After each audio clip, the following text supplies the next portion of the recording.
Maskapai plat merah nan gagah satu ini nasibnya berada di ujung tanduk. Lantaran mengalami kerugian sebesar 70 triliun rupiah.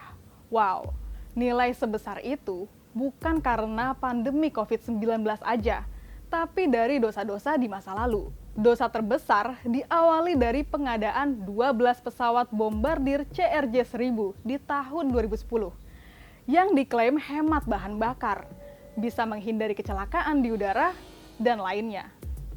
Tapi ternyata nggak cocok terbang di langit Indonesia. Dan perseroan wajib bayar sewa sebesar 384 miliar rupiah per tahun. Keputusan yang diambil sama Direktur Utama Emir Syahsatar saat itu cukup aneh. Karena keuangan maskapai yang lagi nggak sehat. Dan ternyata di balik itu Emir Syah terbukti melakukan suap senilai 49,3 miliar rupiah dan pencucian uang 87,464 miliar rupiah.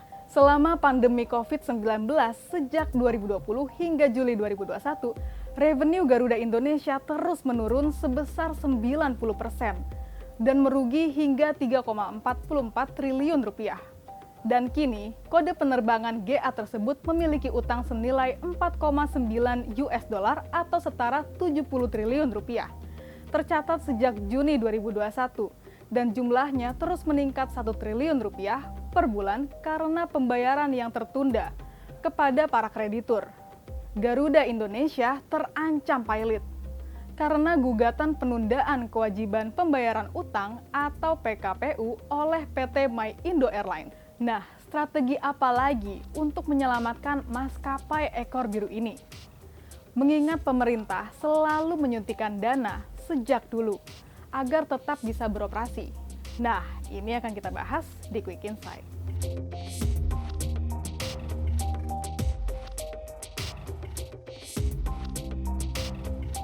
Dari sisi pemerintah, masih berusaha menyelamatkan maskapai ini lewat negosiasi dengan para perusahaan penyewa pesawat atau lessor, supaya pesawat tetap beroperasi.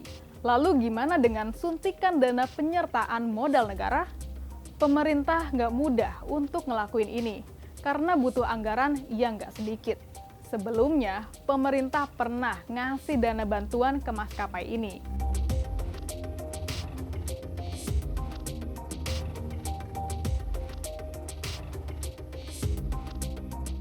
Namun, mantan Komisaris Garuda Indonesia, Peter F. Gonta menegaskan, pemberian suntikan negara kepada Garuda Indonesia ibarat menabur garam di tengah laut, alias percuma.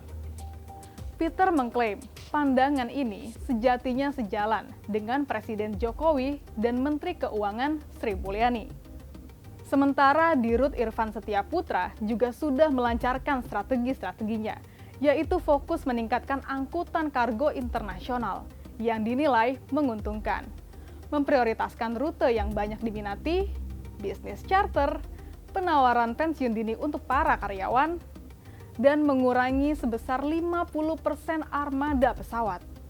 Anggota Komisi 6 DPR RI, Amin Aka mendesak pimpinan DPR RI membentuk panitia khusus untuk menangani kasus yang terjadi di PT Garuda Indonesia Persero Tbk, supaya persoalan pelanggaran terhadap prinsip-prinsip good corporate governance terungkap secara terang benderang.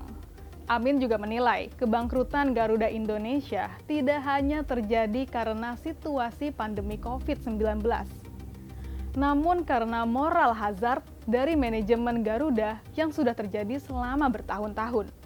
Menurutnya, semua pelaku yang terbukti melanggar hukum harus mempertanggungjawabkan perbuatannya tanpa terkecuali. Wakil Ketua DPR RI Muhaimin Iskandar atau Cak Imin setuju kalau ada usulan pembentukan panitia kerja untuk mencari solusi penyelamatan Garuda Indonesia. Ia juga mendesak untuk menyelamatkan aset-asetnya dulu, lalu follow up tentang ancaman pilot yang kabarnya udah marak di luaran. Ya, Garuda dipilotkan menjadi opsi terakhir. Dan rencana diganti dengan PT Pelita Air Service atau PAS juga dibenarkan oleh Kementerian BUMN untuk antisipasi kalau penataan kembali atau restrukturisasi dan negosiasinya tidak berjalan dengan mulus. Menurut pengamat penerbangan Ziva Narendra Arifin, Garuda Indonesia juga butuh waktu sekitar 20 tahun untuk kembali ke kondisi normal. Karena keuangannya yang merugi sejak sebelum pandemi COVID-19. Kalaupun pemerintah memberi suntikan dana, paling enggak 30% dari jumlah utang. Pengamat BUMN Heri Gunawan juga menyarankan Garuda Indonesia bisa belajar dari Krakatau Steel yang rugi selama 8 tahun dan beroperasi dengan utang. Fokus dengan bisnis yang untung saja, sambil mengaudit perusahaan untuk menuntaskan akar permasalahannya. Well, apa saran lo untuk menyelamatkan Garuda Indonesia? Setuju nggak kalau Garuda Indonesia ditutup aja? Tulis komentarnya di bawah. Dan jangan lupa untuk like, comment, dan subscribe for more videos from Berita 1.